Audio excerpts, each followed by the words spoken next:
working with these three amazing leaders in my everyday life. And I'd like to have them introduce themselves to you. We have folks representing Omaha, Nebraska, Birmingham, Alabama, and Charlotte, North Carolina. All of these neighborhood initiatives, for one reason or another, which you will hear from them, have chosen to work with their traditional public school system in order to be able to improve education outcomes in their community. Everybody has different reasons for it, different choices to be made, and different ways of managing those relationships. So we're going to explore all of those things today. So first, Othello, tell us about yourself. My name is Othello Meadows. I'm a native of Omaha, Nebraska. Been in this role for about 4 years. It came to this work completely by happenstance. I was in Omaha doing something else on my way back to Atlanta, which is where I lived before I moved back home, and kind of got sucked into the vortex. And it's been a great ride ever since. But I love this kind of work, and especially love doing it back home. Terrific, terrific. Sally? Well, my name is Sally Mackin. Exactly what he said, except my name is not Othello. Yep, there we go. Same circumstances. I ended up in the work by happenstance. My background was in business and finance, so fortunately I've been able to use some of those tools in the work to move it forward. But it's a passion. My personal passion is ending disparity. A lot of the conversations this morning about inequity, whether it be racial or socioeconomic, is really what drives me, and I think is really the force behind most of the work in the communities of the Purpose-Built Network. So.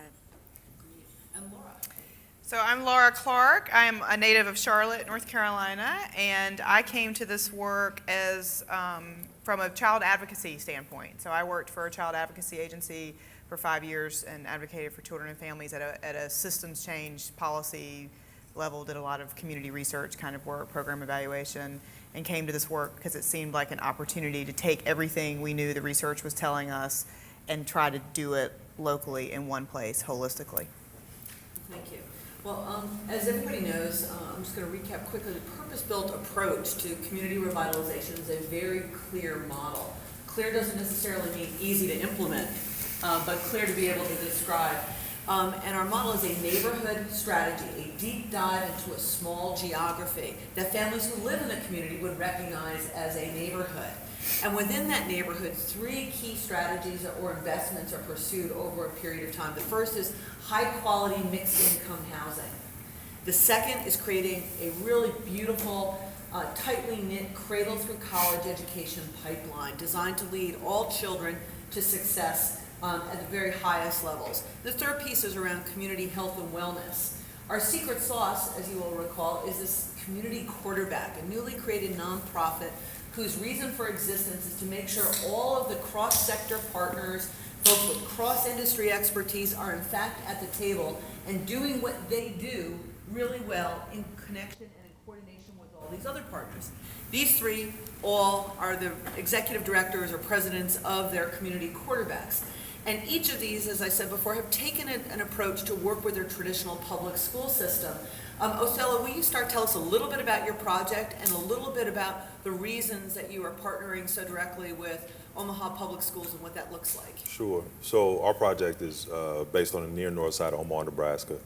We're about a mile from downtown, about a mile from Midtown. Really advantageous strategic position and location. We purchased an old housing project site, 23 acres all at one time, which was a tremendous opportunity. It was just dumb luck.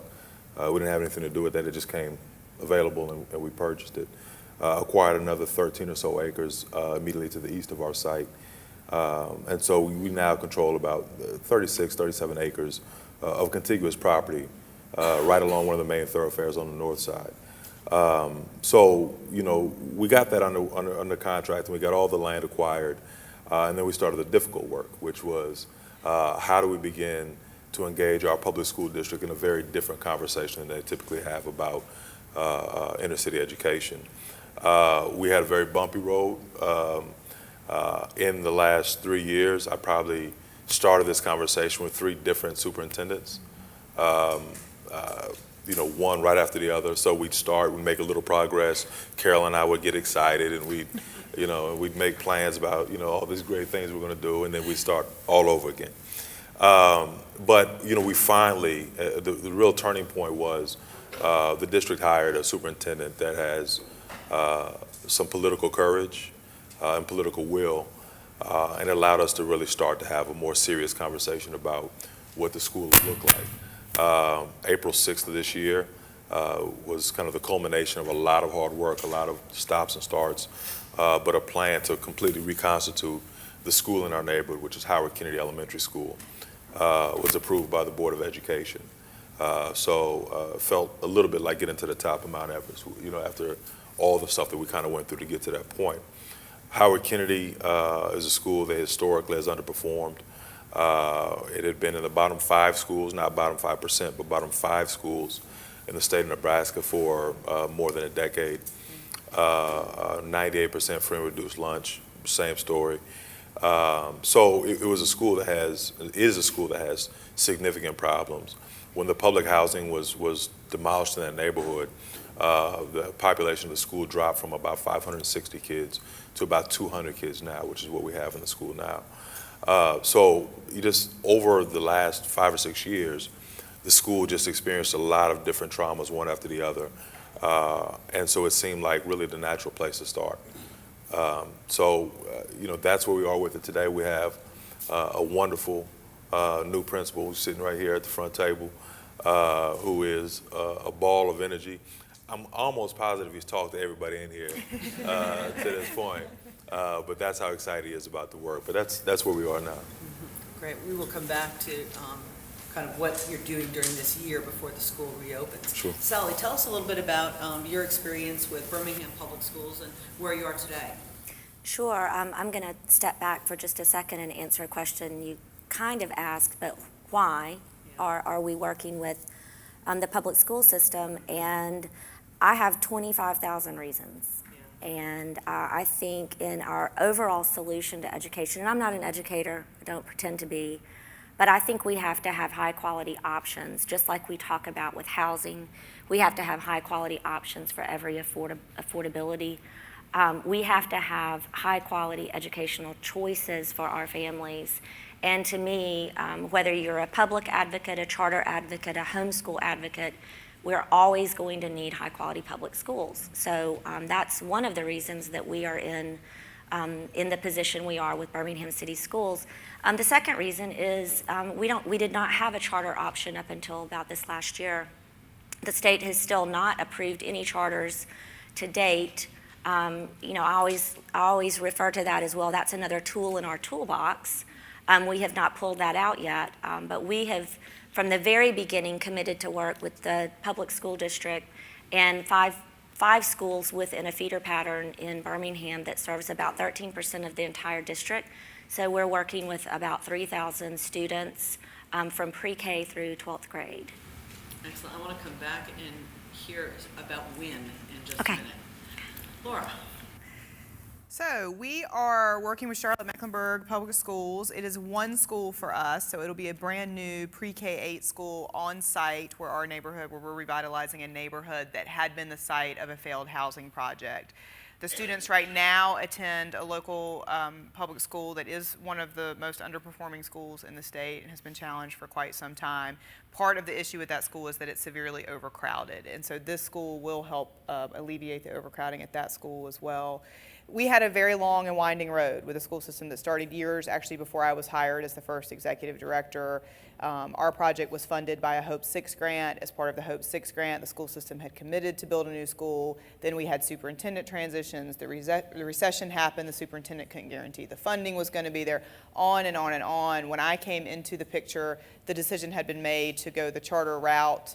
Our charter application was submitted, and at the same time, while that process was going on, and I say we, it really was just me, decided that we should reopen conversations with the school district and see where we got. And it took about a year, and we kept our charter application in process the whole time as a little bit of leverage. But we did end up getting to a good result with the school system, I think. So one of the things I think that's interesting here is, and this demonstrates 3 states, 3 different regulatory frameworks with different choices about whether charters are an option or whether traditional public schools create a better option for you. One of our observations over the last few years is that in states where local school districts are part of the authorizing process, while there may be outright hostility on the front end in terms of getting that charter approved, at the end of the day, if the charter is successful, the school district can claim it as a success, as one of their successes. But in places like North Carolina, for example, where the charter laws or the charter authorization happens outside of the local district process, it happens at the state level, then the school systems don't feel like they have any ownership or any ability to claim that charter as a success. I might suggest that they should claim it as a success anyway, because if you're a school superintendent and a school board, you should care that everybody in your city or your jurisdiction has access to an excellent education. But if the regulatory framework makes a difference in how you decide to move forward and what your options are. Omaha is one of the last 7 states in the country not to have a charter option.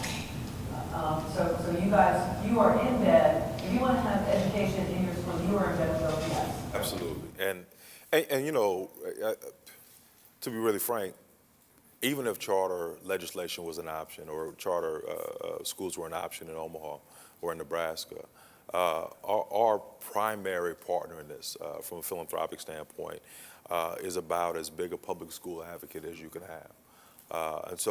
And I knew that when I took the job, and I understood what I was getting into by agreeing to work with OPS. And that gives us a little bit of leverage. Our primary philanthropic partner gives about $30 million a year to the public school district. And so I knew at least we'd have a seat at the table and maybe an ear. So that was really the regulatory environment for us on the surface is important, but really was a non-factor.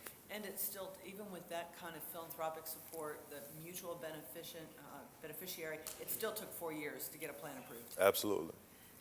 Tell us a little bit about what the school design looks like for the Sure. new Howard Kennedy. So you guys have all been to Drew, and we spent a lot of time, and we bothered the heck out of Don Duran bringing a parade of people down there to see a school.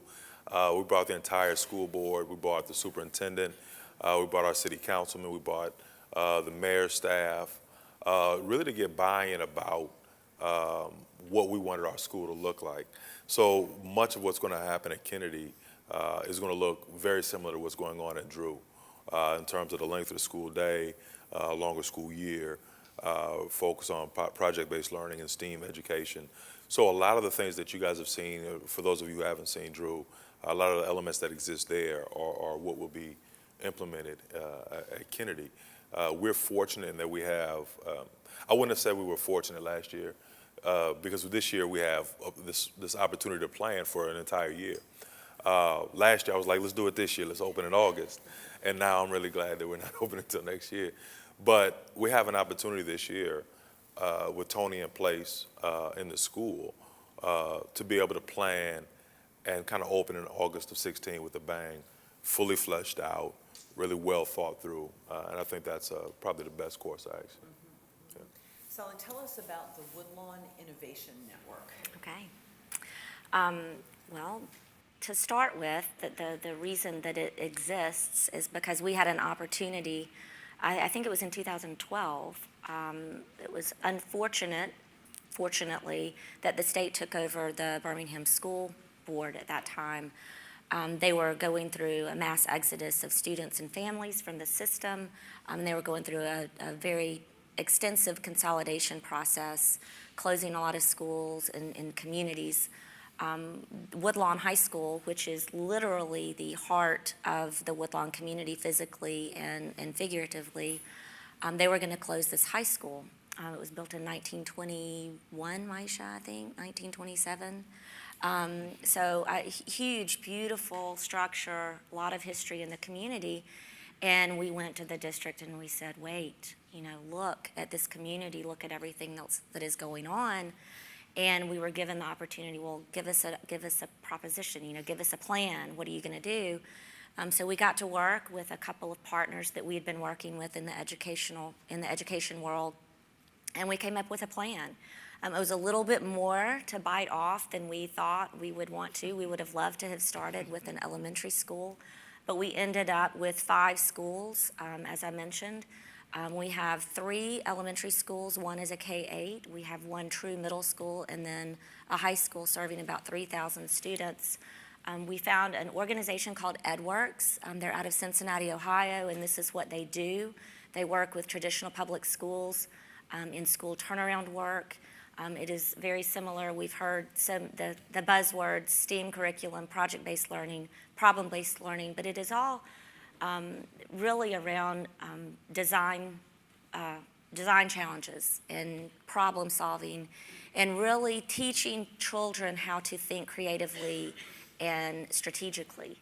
So the curriculum is being revamped, textbooks are out the window, worksheets out the window, and it's very comprehensive from pre-K all the way up through 12th grade. I think the highlight, and then I'll let you move on, is an early college component. So each of the 9th and 10th graders coming into the high school will have the opportunity to start taking college level courses, and in full implementation, every student will have the ability to graduate with up to 60 hours of college credit or an associate degree.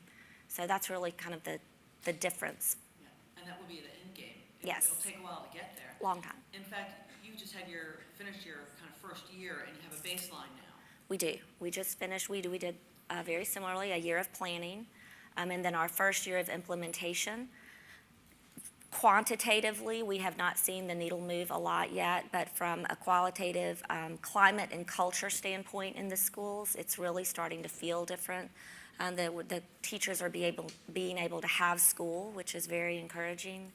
So it's a slow, somewhat grueling process. Laura, you all started with a charter plan, and the charter actually looked a lot like Drew Charter School's charter. What is the school design for the school that will be built, and what is its approach going to be? So our plan still is very much to take from the Drew model and apply it in a district school context, which for me is exactly what charters were intended to do. They were intended to be hubs of innovation that then you could take those learnings and, to Sally's point, impact a lot more children in the public school district. So we're hoping to do that, and Purpose Built has been incredibly supportive. Drew's been incredibly supportive, helped us think through what we needed in our MOA with the school district to make sure that we could get as much of that model implemented within the legislative confines of the district. The school leadership council is formed of both Renaissance West Community Initiative staff and board, as well as senior level Charlotte-Mecklenburg school staff, including the superintendent and 2 of her deputies. The principal will eventually be on that council. The council started meeting at the last week of September, and so we're 2 years before our school opens. But that school leadership council has started meeting, and the first real active business for that council will be to hire the principal a year early so that the principal can participate in a residency program at Drew and then bring those learnings back to Charlotte as we're getting ready to open our school. So we're excited about that opportunity and the opportunity to demonstrate that this can be done within a district context and then hopefully influence a lot of other schools in Charlotte. As I think about, Don Britton, the head of school at Drew Charter School is here, Don. Don talks about culture and climate as kind of maybe the most important and underappreciated element of a school that creates the opportunity where teachers can teach at high levels and children can learn at high levels. Did I say that well done? Thank you. How do you, as a community quarterback, think about interacting with a school leader to help that school leader create that climate and culture that will allow students and teachers to both thrive? So maybe you've had a year of being in relationship with schools and principals and as a community quarterback. How's that going so far? What are your learnings? We had a rather robust dinner conversation about that last night. It varies from principal to principal. We have really tried to engage the principals in the holistic work instead of just going to them at the school and talking to them about education. We have really tried to bring them into the purpose-built community. You know, we're looking at housing, we're looking at access to food, we're looking at access to health care, walkability, all of these things, and I really try to engage them in the overall process instead of just the classroom. Othello, you've just started thinking about this. Any observations so far? I think so much of it comes down to who that school leader is, Their style. and their style. But I think what Sally said is really critical, getting them outside of the school building, helping them understand the other elements that you're working on concurrently. So, for example, Tony will come and meet with our developers, and just to get a feel for this other piece of it that's completely separate, or could be seen as completely separate from the educational piece of it. So really, I think a large part of it is kind of enveloping them in this holistic idea that this is not just you out here on an island being asked to change the world. It's you surrounded by all these people that are trying to support these children. So, again, it comes down to who that person is. Like, for example, our new principal has loads of enthusiasm, and is eager to get out and go knock on doors with us and go talk to people in the community and really sell his school, and that is a huge part of, I think, changing that climate. You and I went to Kennedy maybe 4 years ago now, and we were trying to decide between two schools in the neighborhood. There's a school on either side of our neighborhood, trying to decide which school we were going to kind of start at. And I think we went to Kennedy second, or we went to Kennedy first. And we walked to that building, and Carol turned to me and looked, and she said, "That school is dead." And the culture and the climate in that school was so depressed and so heavy and so dark that it was impossible to see really transformative things happening there. Well, let me back up. That's why we chose this place. Yeah. So it seemed like the natural place to start, and it was the first time I understood really how important culture and climate was, when you get that feeling in a building that this isn't the place. Well, in fact, the other school that we went to, with a completely different feel, still at the bottom of the pack academically, but Right. with a different kind of school leader. Yeah, and it felt 180 degrees different. Yeah. But that was the first time that really sunk in for me, how important culture and climate was in the school building. So I've got one question that I want to ask each of you, and then I want to open this up. So my guess is the people in this room have questions that they'd like to ask. So first, I want to hear from each of you. You each negotiated an agreement with the district in some ways. So I'd like each of you to tell us a little bit about your experience in negotiating, kind of what you brought to the table. What were you offering the district? What did those negotiations look like? And what did your agreement look and feel like? Laura, why don't you start? Sure. So it was, like I said, there was a lot of water under the bridge with the school district already. I sort of, it was a risk to reopen those conversations with the district. I had a lot of people telling me not to do it, that it would never happen. There was a lot of anger about how things had ended. And so our negotiations, quite frankly, first started with building relationships with people. It wasn't about getting in a room and a document and lawyers. And I was lucky that we had a superintendent that was relatively new on the scene and had come in at the tail end of kind of the water under the bridge phase of our relationship. And I was brand new, and I just, went and met with him and had a very honest conversation about, can we get past all that happened before us and strike a new path forward? And it really started with that. And what I've come to appreciate a lot more than I did at the time was his willingness to say, yes, we're going to make this happen, and negotiating the actual document is going to be the last thing we do. Bringing in the lawyers is going to be the last thing we do. We're going to collectively agree with our two organizations about what we want for the school first. We're going to work out as much as we can at the staff level. Then we'll take it to the lawyers and get all the nuances and all of that. And the reason I've come to appreciate that is I've now negotiated other agreements that started quite differently. That you walk in the room and there's 6 lawyers at the table already, and easy. No, I'm saying easy on the lawyer talk. Yeah, oh, sorry. I thought you meant 6 lawyers easy, like sometimes it's more than that.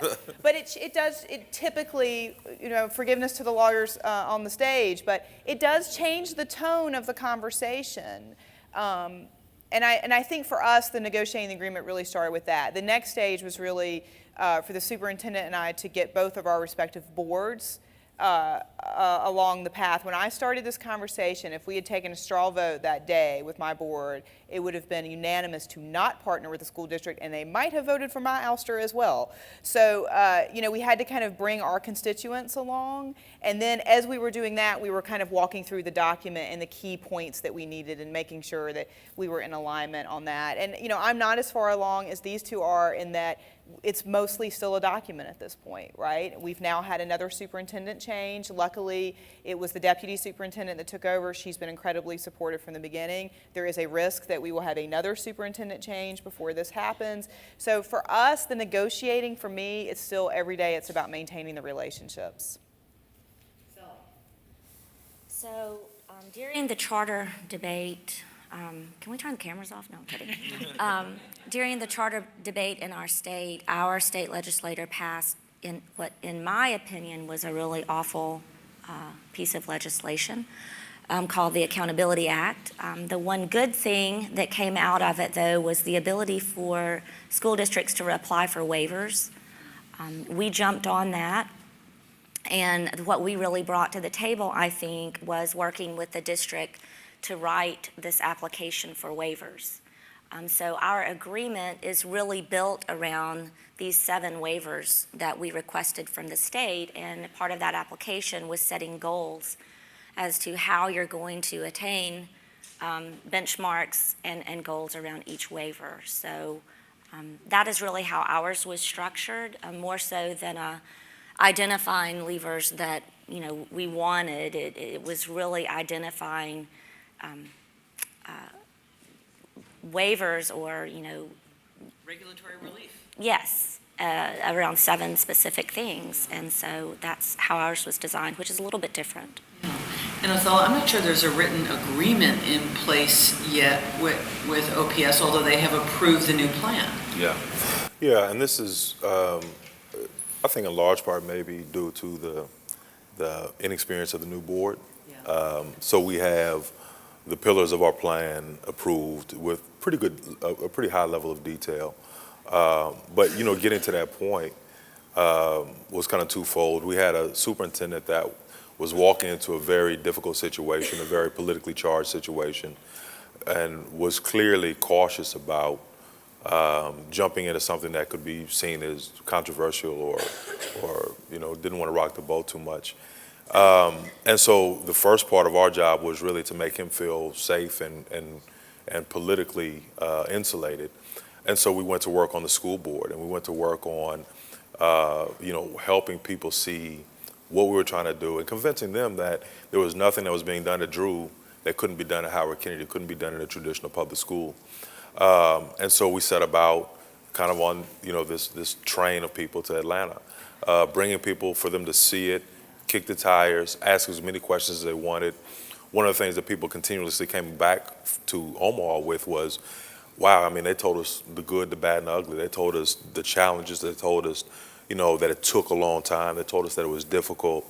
And that helped us gain a lot of trust with the school board primarily, but also with the superintendent to say, nobody's painting this really rosy picture of this, but it is possible, and I'm taking you to a place where it's happened. And so that helped us then build the momentum to get the plan approved and kind of keep this momentum going. Allowed us to hire a principal. We're going to start hiring staff after the new year. So it all came about as a result of making the superintendent feel safe politically, and bringing the school board along with us.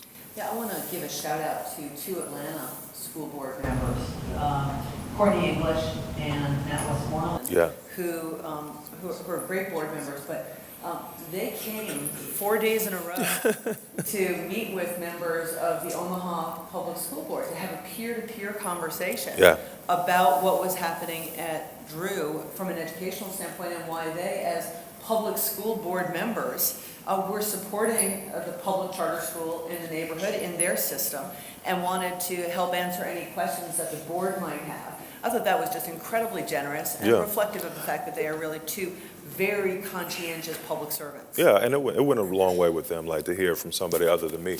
Like by this time, I've been beating this drum in Omaha for so long that I think people are just like, whatever, Othello, So the other thing that I think is worth mentioning though, is that as much as it was about the, the technical aspects of what the school would look like, a lot of it was about belief, right? And I think we brought a lot of people to Atlanta that didn't believe that kids that looked like the kids at Howard Kennedy were capable of these type of results. And it's really sad to say that out loud, but there were people in public education that just didn't believe that the results that Drew got or gets were possible for kids like those at Howard Kennedy. And so the most gratifying thing about all that was seeing the most virulent of naysayers come down and try and kick holes and poke holes and cast doubt on what was happening at Drew and really hit a roadblock and not be able to really poke holes in the methodology and the theory behind it. And so it was a noticeable change when we got back to Omaha, where people had seen it with their own eyes. They had tried their best to discredit it and came back and said, man, maybe there really is something to this. And that was really the turning point for us. Before I open the floor up for questions, I want to ask my panelists if you have any questions for one another. You'll know each other. We talk a lot.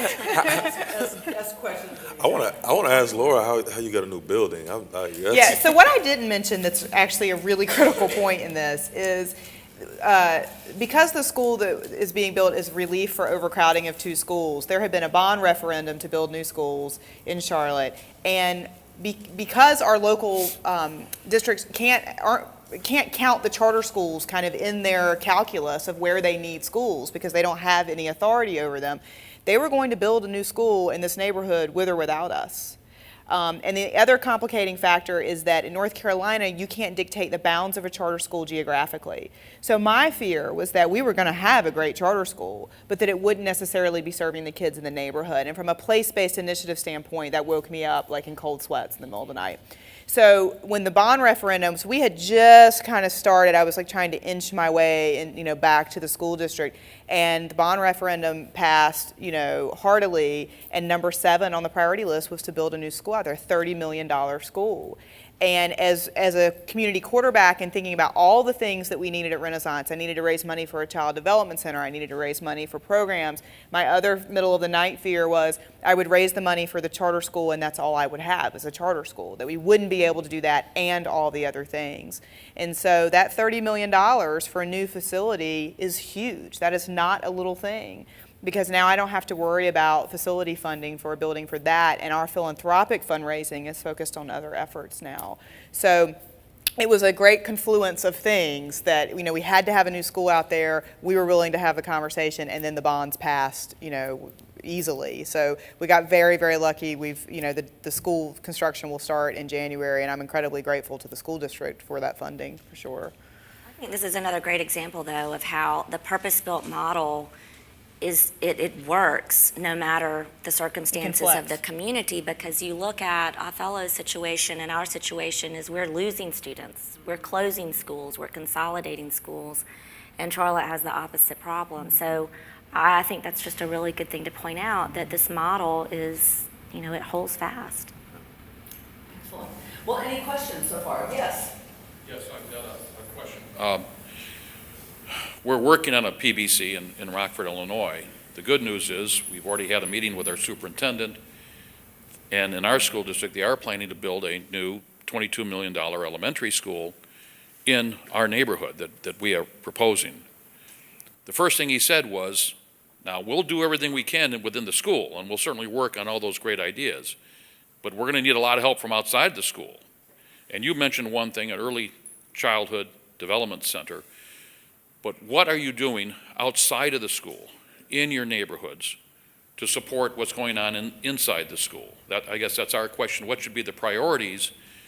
Since they're providing the $22 million for the school, we can now look at providing money for the things that occur outside of the school. Right. What's your recommendations? I have my own strong preference, but I'll let each of these folks answer their questions first. So I say that our role is to eliminate the impact of poverty at the schoolhouse door. So what I see happening in the schools in our neighborhood around us, and the ones that I was involved with other projects before coming to Renaissance, is you have kids and families coming to school every day absolutely on fire. They are in crisis every single day. And it's not that those children can't learn.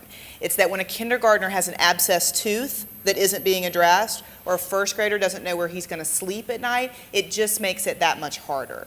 And so I see our role as the community quarterback to make sure we have the supportive and wraparound services in place to support families and children so they can be successful in school and the school can do what the school is there to do. So we have taken we've made an emphasis on what we call care coordination, which you might think of as case management traditionally, but I don't believe our families are cases to be managed, so we call it care coordination. But to really develop strengths-based, holistic, family-focused plans for what do our families need to be successful and to stabilize this community in advance of the school opening. So we have housing that's completed, and so we've kind of hit Maslow's base level of stable housing. But then there are all these other needs. These are still, in some cases, very fragile families. So how do we stabilize the community through those comprehensive wraparound services that are strengths-based, and then continue to do that when the school opens, and really, as these two were saying as well, be a partner with the school and make sure that as we're looking to hire a principal, we hire somebody who understands the school in context of this greater initiative, and that children don't come in pieces and parts, right? And so you can't address their education without addressing these other issues. So for us, that's been our approach, to focus on supportive services and then to make sure that our principal and school staff understand they're not going to be on an island, like Othello said. So 3 things. Early learning. We are getting ready to start construction on a 16,000 square foot child development center that will serve 100 students from 6 weeks old up to they're ready to start 4K. We are administering 4 state-funded preschool classrooms within the schools right now. We're hoping to add more each year. So early learning is number 1. Number 2, the non-academic needs that these students come to school with. The way that we have addressed that is by having a site coordinator at each of our schools. We currently have 2. We're getting ready to hire our 3rd. We hope to have 5 by the end of the year. And this person coordinates, assesses the needs of the students with the parents and the teachers, and then intentionally brings in organizations that can meet the needs of those students at the school site. We've done vision screenings, dental screenings. We have mental health care workers providing mental health services at the school site. So that's number 2. And the 3rd is really helping the schools identify community partners that already have the capacity, that are already doing things that could very much support the work at the school and creating intentional partnerships with those organizations. I'll say really quickly one that I'm very, very proud of, and we have several, but Jones Valley Teaching Farm.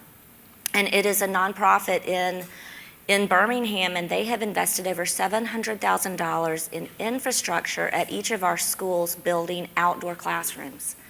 And they plant teachers at the school site that work alongside science and math teachers, and they are teaching these students on a farm. And it's science, it's history, it's everything you can imagine. They're learning business. They have farmers markets in carpool line. You have 5th graders arguing over who gets to do the profit and loss statement for the day. It's just something that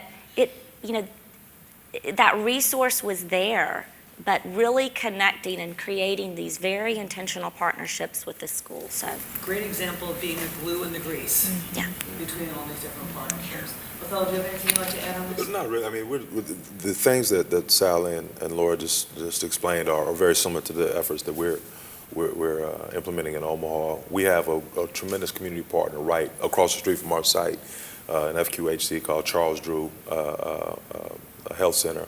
And they're doing some really innovative things. A school-based health clinic at the school, a vision clinic at the school, that'll really try and address a lot of those things that Laura mentioned, so that kids can just go to school and worry about all the things that kids are supposed to worry about. So nothing dramatically different from what these two are doing. Thank you. Yes, sir. I'll try to keep this short.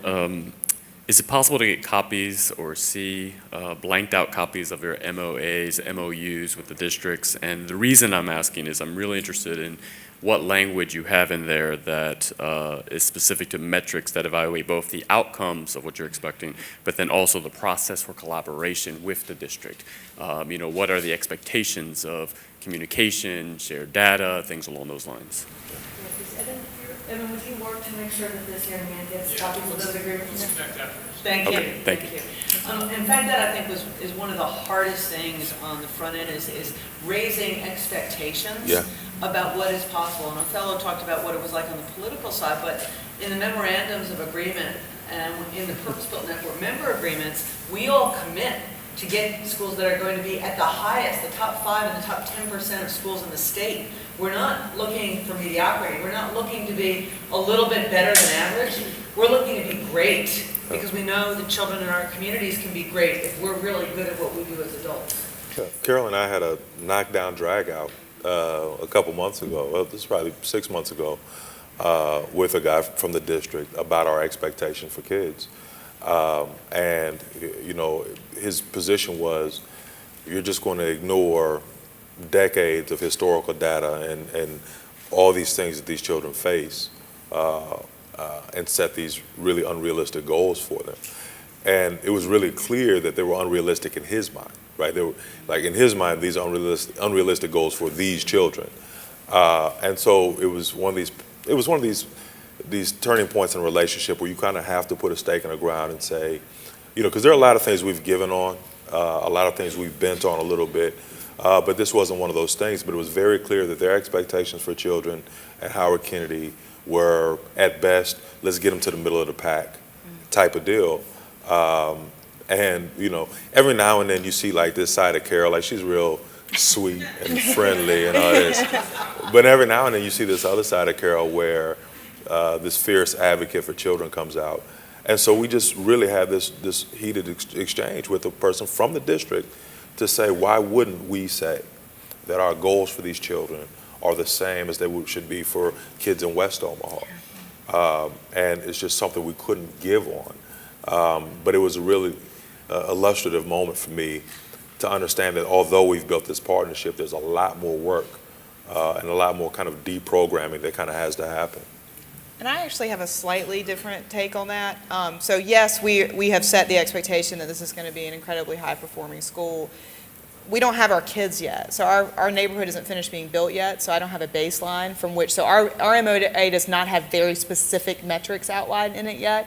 The other thing is we have several initiatives in Charlotte, big, well-funded initiatives that launched with a very audacious goal that was not resourced adequately. And they have then suffered from, and they put a timeline on it, that within 5 years we're going to do X. And so then it becomes about the PR around that, and not, in my mind, and I probably shouldn't say that on camera, but in my mind it becomes about the PR around it and less about whether or not you're actually meeting that goal. And so I have resisted, and I got pushed on it by our housing authority around it. You need to set very specific, and I pushed back on it because I wanted to be very careful to not that I don't think we can get there, because I do believe that, but looking at what happened with Drew and the length of time that it took to get to those results.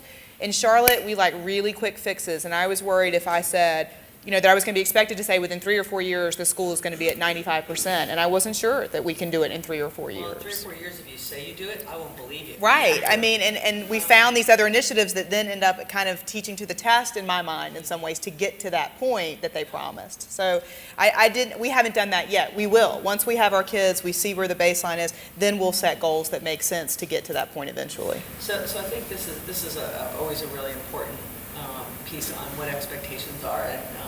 And again, we're going to be advocating for very high expectations. And I keep coming back to Patty Sharkey's remark today about policies that work in urban America, the durability of a policy. So if you have an initiative that says we're going to change outcomes for everybody in 5 years and then we're done, that's not durable. I mean, that's doomed to fail.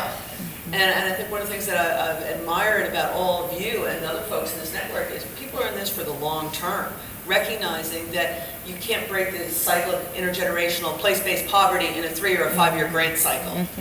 This is long-term work. We're in it to win it, and then we're in it long-term. Yes, ma'am. I actually have kind of two questions. One is on the public school side. Othello, you said that you had your principal in place. How are you working with the teachers union in order to, change the length of the school days and things like that? How are they reacting to that? And on the charter school side, how are you getting it so that it starts with the neighborhood kids first before other children are being able to be brought in? Sure. So as far as attendance and our school is in the middle of their attendance zone surrounds our neighborhood. So for us, it's not quite as big of an issue because those kids, and we've negotiated with that with the district, that those kids will have first priority. Remind me your first question. Teacher union. Oh, the unions, yeah. How could I forget? Blocked it. And I say that like completely tongue-in-cheek because our union relationship has been great. So our union president was somebody that we brought to Drew, let them ask difficult questions and really explore the model. And I think part of it was, the fact that he was included. So, when we first started having these meetings, we had this steering committee that we put together, and I'd look around and it was all OPS people, and then it was purpose-built people and 75 North people, but there was no teachers represented, there was no union representation. And so I said, well, how come we're not inviting, the union president? And they were like, oh, well, we don't trust that guy, we don't, I don't know about that. And last time we partnered with them was this, was that. And I said, the only way to guarantee that he's against this process is to leave him out.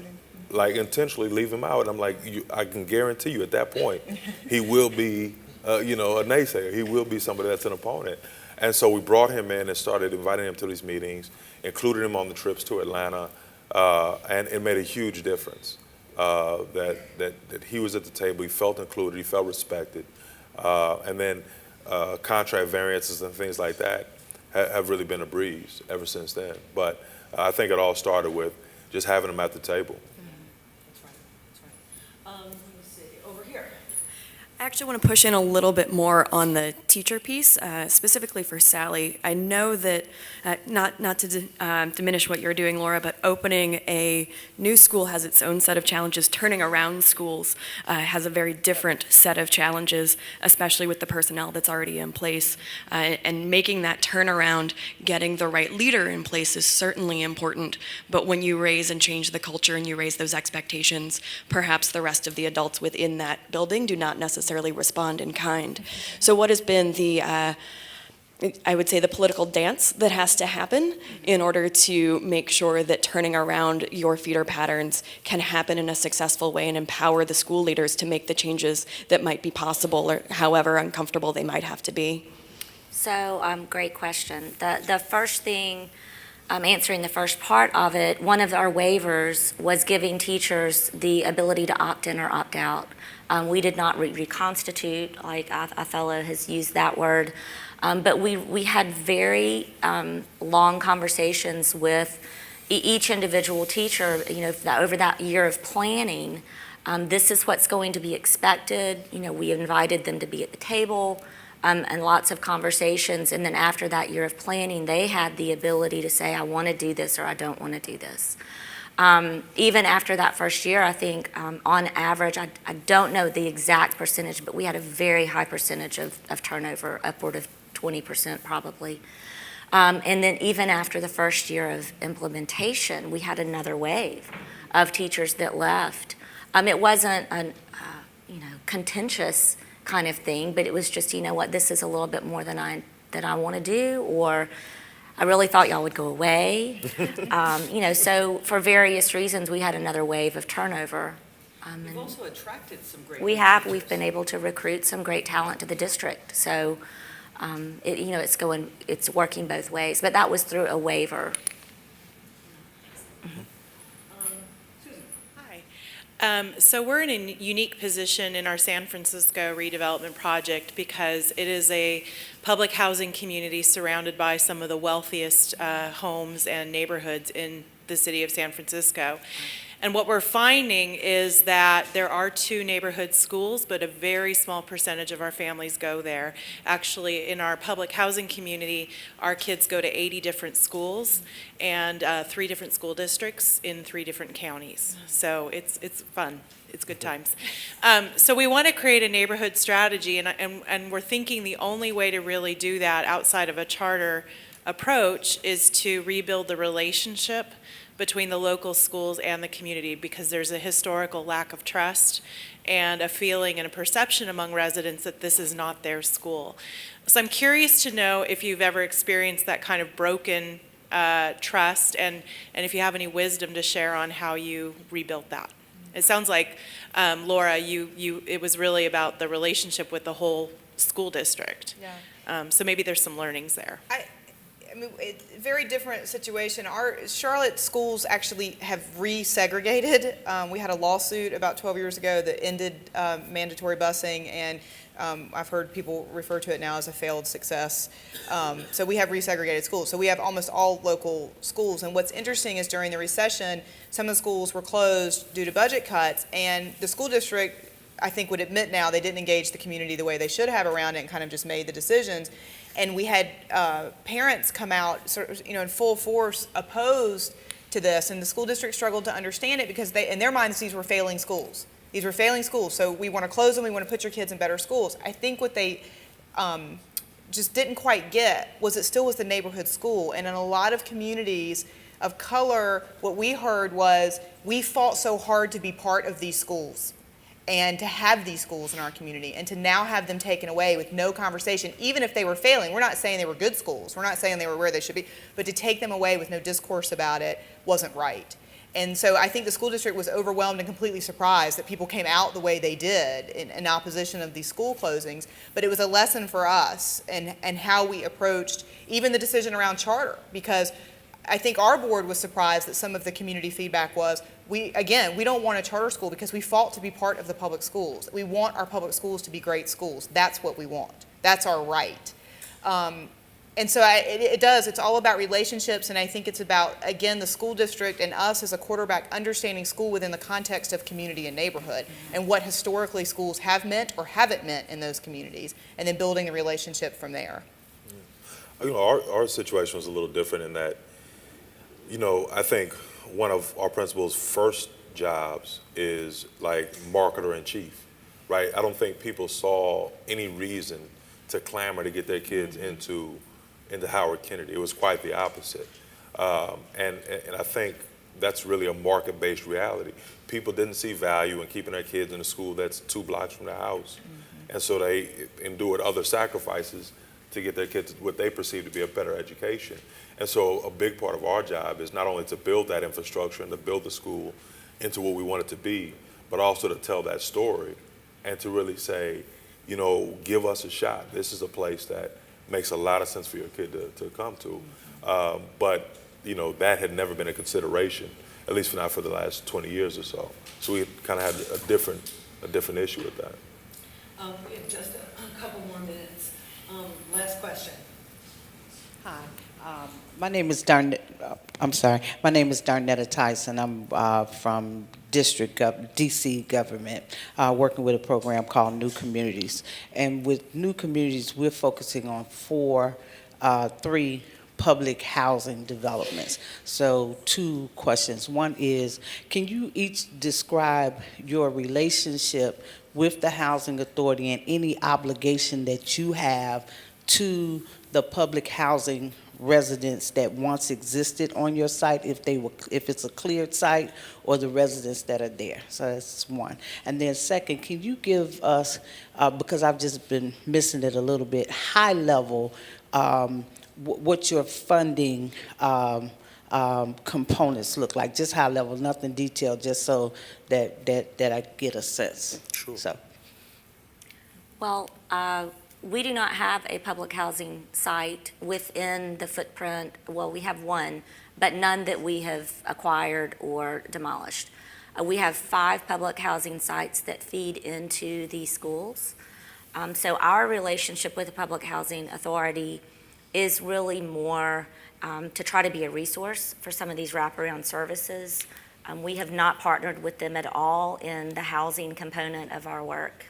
So Woodlawn is a little bit different than a lot of the other communities in that we are historically a single-family residential neighborhood. So. Laura, you might have the. Yeah, so this was the site of a failed housing project, so there were 330-ish, 320 units that were demolished. So we have a very direct relationship with the Housing Authority because they received the Hope 6 grant that seeded our entire project. And then the Housing Authority seeded Renaissance West Community Initiative for 2 years as the quarterback organization. I want to say that again. That is a really great thing that happened. It really is. Innovative. It is. Say And that again. our Housing Authority's been innovative on a couple of fronts, but the first was that they seeded us as the quarterback organization for 2 years. So that's where our operational funding came from for the first 2 years. That we now have a memorandum of agreement with the Housing Authority on several fronts. One is we took over case management, care coordination for the public housing residents. We felt like we had the resources to be able to provide it at a higher quality level, smaller caseloads, and they're giving us some funding for that. So they're passing through their funding for case management to my organization, and then we've contracted with a partner to do that. They've done something else that I think there's probably no precedent for in the country, which is we've secured a $5 million commitment from the Housing Authority to fund an operating reserved fund for our child development center. So as any of you that know anything about child development centers know, it's very expensive to operate high-quality centers in the Black, particularly for low-income families. And so the Housing Authority committed $5 million to help us do that for the first few years and give us that runway. It's huge. I don't think there's any other housing authority in the country that's done anything like that. The commitment we made in turn was that we'll raise the funding to build the facility, but that we needed, in order to raise the money to build it, we needed that commitment to be able to operate it in the Black for the first few years. So we have a very, very close relationship with our Housing Authority, and are thankful for the support that they've given both our organization and their commitment to what we're trying to do holistically. No. Now, the Housing Authority did continue to provide services to those that returned off-site, moved off-site, and then they had the option of moving back on-site if they met the requirements to live on the property. We have had some that have moved back primarily in our senior building, but we have had some. And we still have families moving back, so we still may end up with a handful more. But if they are still public housing residents, then that responsibility does transition to us around case management, care coordination. Well, thank you. Great panel.